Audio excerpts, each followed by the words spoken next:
Among joinery bits, the bird's mouth is almost unique. I first figured out how useful they are when I was writing this rolling pin article for the April 2010 issue of Woodworker's Journal magazine.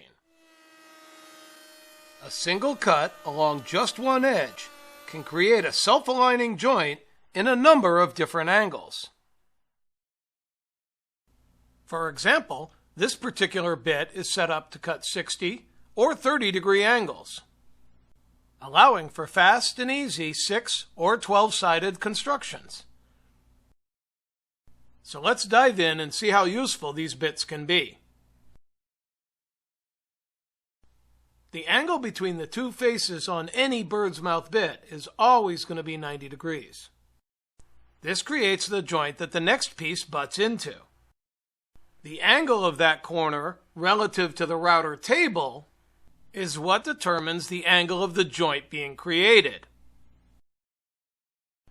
The 30-degree bird's mouth bit is the most common, so let's start there. The joint's easy to make, but you do need to know how to set up the router table to start with. Begin by setting your compass to 30 degrees. Then align the blade to the top corner of the stock and strike the line. Next, measure down this line by the thickness of your material and make a mark. In this case, 3/4 of an inch. And finally, a line is drawn from this second mark perpendicular to the original 30-degree line. The 90-degree corner formed by these two lines is where you need to set the bird's mouth bit.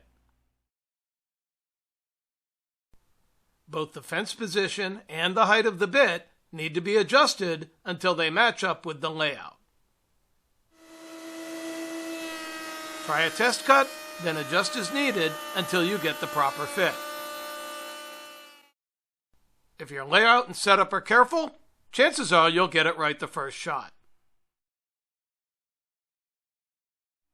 Now this same bit can make 12-sided assemblies as well. The layout is similar, but the primary line is drawn at 60 degrees, not 30. And then the blank is flipped over before the bit is set to the marks. It's the same bit and the same cut, but it's a different way to play the angles. So when I need to form a tube in wood, this is generally the bit I'm going to reach for. Cookie dispenser, anyone?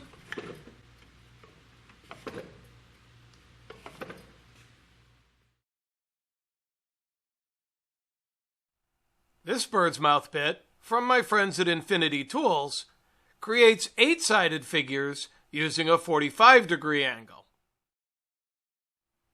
Same procedure for laying out.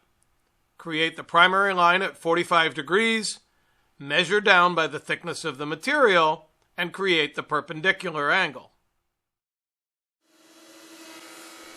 As with all bird's mouth bits, you can cut one edge and butt the uncut edge of the next piece into it to form the joint.